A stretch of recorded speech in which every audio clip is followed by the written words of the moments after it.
The morning sun gently illuminated the clear waters of the canals, where gondolas drifted quietly, creating an almost otherworldly sense of peace. Maria Bennett stood before the towering iron gates of a Gothic mansion, her heart pounding in her chest. She tightened her grip on the strap of her worn backpack, her eyes reflecting a mix of hope and apprehension.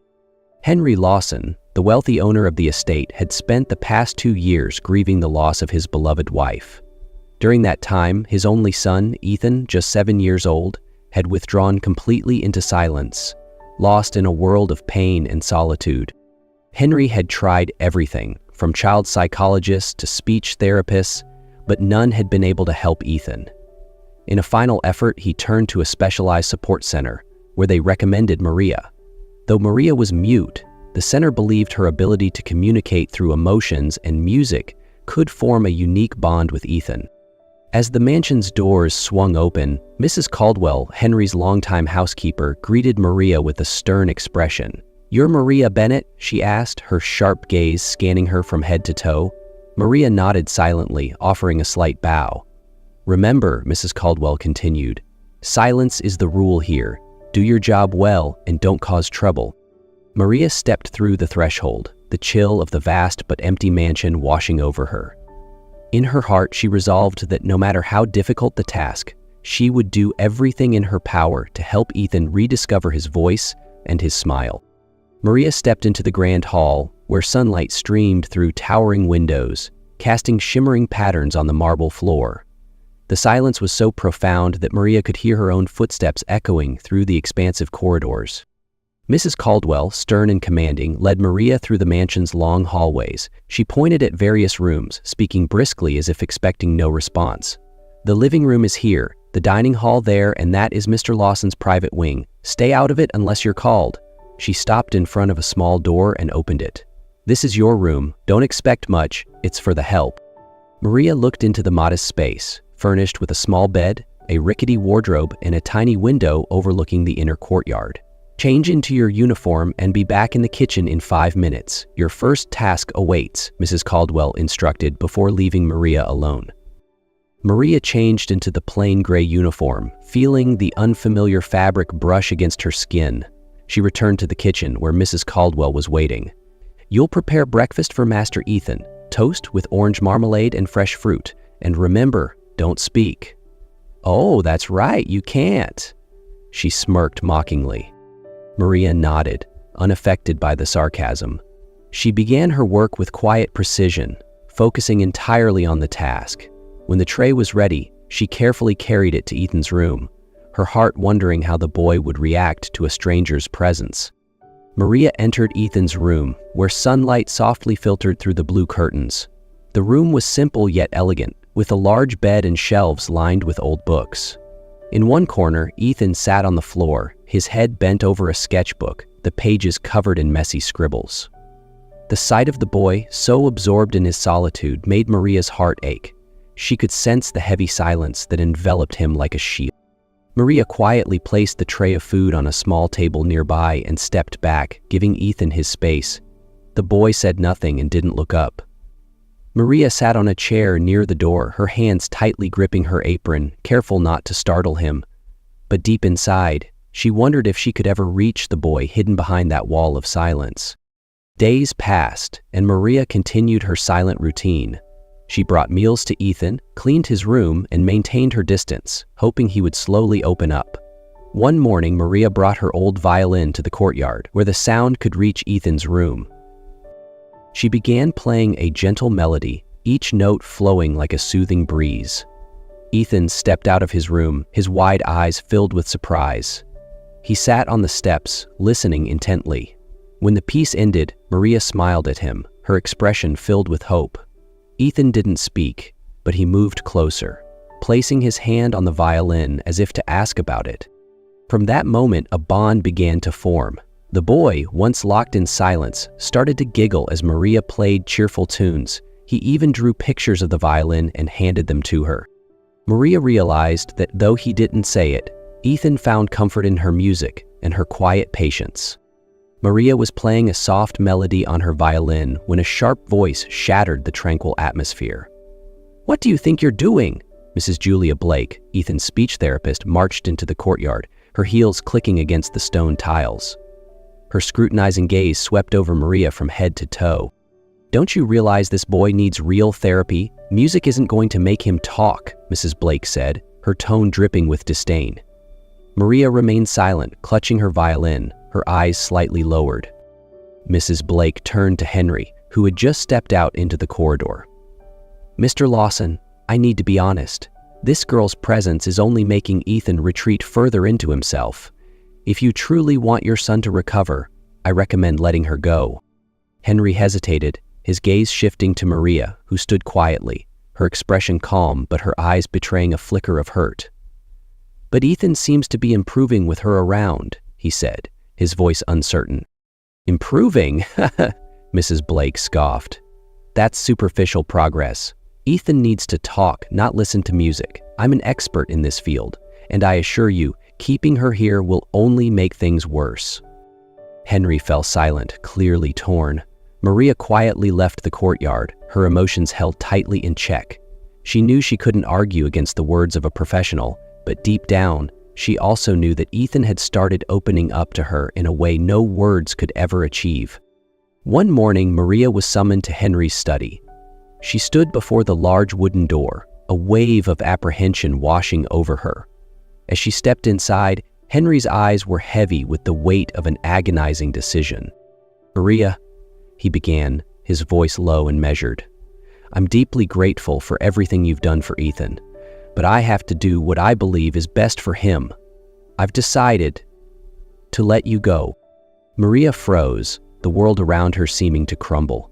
Yet she merely bowed her head, her expression calm but her heart breaking. Henry continued, his tone somber. "This isn't what I want, but I can't ignore the advice of a professional. Please know this isn't your fault." The following day, Maria packed her belongings in silence. As she descended the grand staircase, Ethan appeared at the top of the stairs, tears streaming down his face. Suddenly, he shouted, "Don't go, Maria!" Maria stopped in her tracks, her eyes widening in shock. It was the first time Ethan had spoken since his mother's death. Henry, equally stunned, stared at his son in disbelief. Ethan ran toward Maria, wrapping his arms tightly around her. "Maria, don't go," he repeated, his voice trembling with emotion. Henry froze, unable to believe what he had just heard.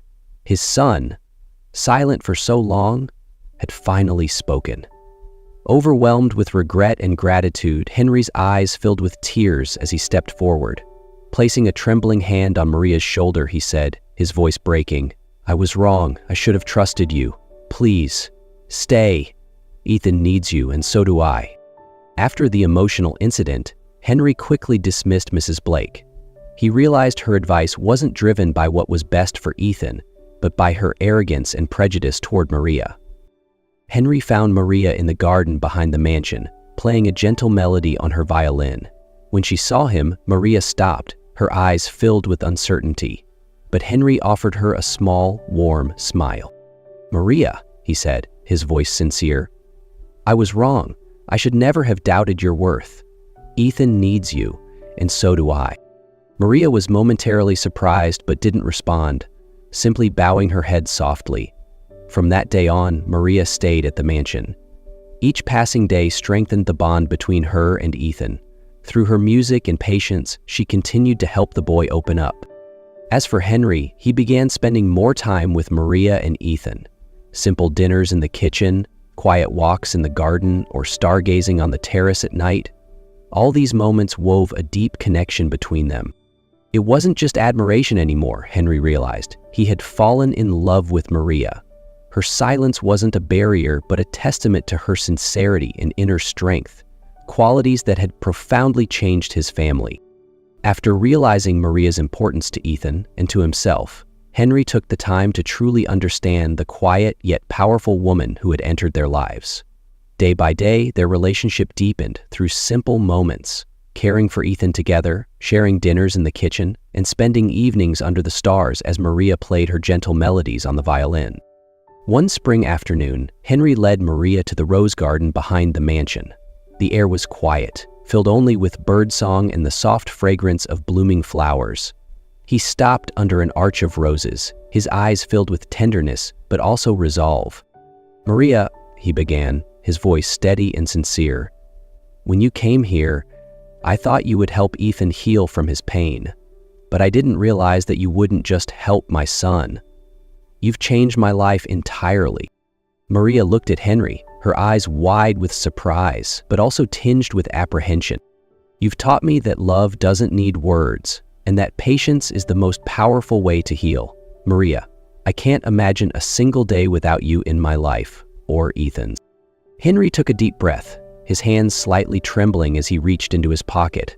The weight of the moment pressed heavily on him, but when he looked into Maria's eyes, so full of quiet strength, his resolve solidified. He knelt down, pulling a small velvet box from his pocket. When he opened it, a simple yet elegant ring sparkled inside. "Maria Bennett," he said softly, his voice steady but filled with emotion, "will you marry me?" Maria froze for a moment, her eyes brimming with tears. She nodded, a radiant smile breaking across her face. Though she couldn't speak, her expression said everything he needed to hear. Henry slid the ring onto her finger, and together they walked back toward the mansion, where Ethan stood waiting. The boy cheered excitedly when he realized their family would soon be complete. Spring sunlight filtered gently through the stained glass windows of the small chapel on the Lawson estate. The air was filled with the soft fragrance of wildflowers that decorated every corner, creating an atmosphere of quiet elegance. All eyes were on the couple of the day, Maria Bennett and Henry Lawson. Maria stepped into the chapel, her hands trembling slightly but her gaze steady and full of determination. She wore a simple yet graceful white dress adorned with delicate lace details. In her hands she held a bouquet of wildflowers picked that morning by Ethan, a meaningful gift from the boy she now considered her son.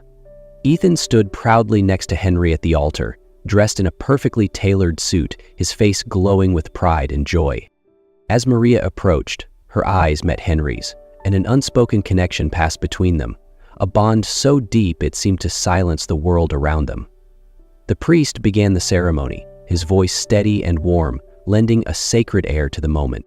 When the time came, the priest turned to Maria and asked the question everyone had been waiting for.